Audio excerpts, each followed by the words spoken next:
ಕನ್ನಡಿಗರೇ ಹುಷಾರ್, ಇಲ್ಲಿ ಮರಾಠಿ ಬರಲ್ಲ ಅಂದ್ರೆ ಹಲ್ಲೆ ಮಾಡ್ತಾರೆ. ಇದಕ್ಕೆ ಸಾಕ್ಷಿ ಎಂಬಂತೆ ಮರಾಠಿ ಬಾರದ ಕರ್ನಾಟಕದ ಬಸ್ ಕಂಡಕ್ಟರ್ ಮೇಲೆ ಹಲ್ಲೆ ನಡೆದಿದ್ದು, ಈ ಘಟನೆಗೆ ಆಕ್ರೋಶ ವ್ಯಕ್ತಪಡಿಸಿದ ಕನ್ನಡ ಪರ ಹೋರಾಟಗಾರರು.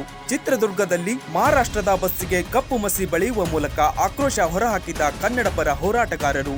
ಬೆಳಗಾವಿಯಲ್ಲಿ ಕರ್ನಾಟಕದ ಸರ್ಕಾರಿ ಬಸ್ ನಿರ್ವಾಹಕನ ಮೇಲಿನ ಹಲ್ಲೆ ಖಂಡಿಸಿ ಚಿತ್ರದುರ್ಗ ಜಿಲ್ಲೆಯ ಐಮಂಗಳ ಟೋಲ್ ಬಳಿ ಮಹಾರಾಷ್ಟ್ರದ ಬಸ್ಗೆ ಕಪ್ಪು ಮಸಿ ಬಳಿದು ಹಾಗೂ ಚಾಲಕನಿಗೂ ಕಪ್ಪು ಮಸಿ ಬಳಿಯುವ ಮೂಲಕ ಪ್ರತಿಭಟನೆ ನಡೆಸಿದ ಘಟನೆ ಕಂಡು ಬಂದಿದೆ.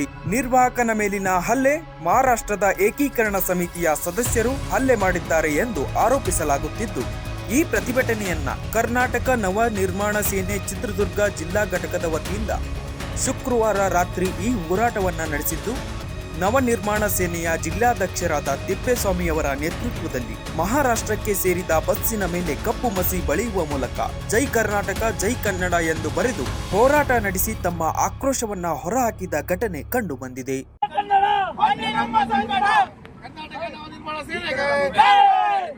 ಕರ್ನಾಟಕ ನವನಿರ್ಮಾಣ ಸೇನೆ ಹೋರಾಟಕ್ಕೆ, ಕರ್ನಾಟಕ ನವನಿರ್ಮಾಣ ಸೇನೆ ಹೋರಾಟಕ್ಕೆ. ಭಯ ಈ ಕಡೆ ಬರ್ರಿ, ಭಯ ನೀವು ಈ ಕಡೆ ಬರ್ರಿ. ಕರ್ನಾಟಕ ನವನಿರ್ಮಾಣ ಸೇನೆ ಹೋರಾಟಕ್ಕೆ ಧಿಕ್ಕಾರ, ಧಿಕ್ಕಾರ.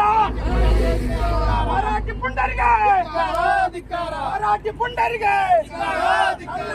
ಕನ್ನಡ ಬನ್ನಿ ನಮ್ಮ ಸಂಗಡ, ಕನ್ನಡ ಕನ್ನಡ ಬನ್ನಿ ನಮ್ಮ ಸಂಗಡ.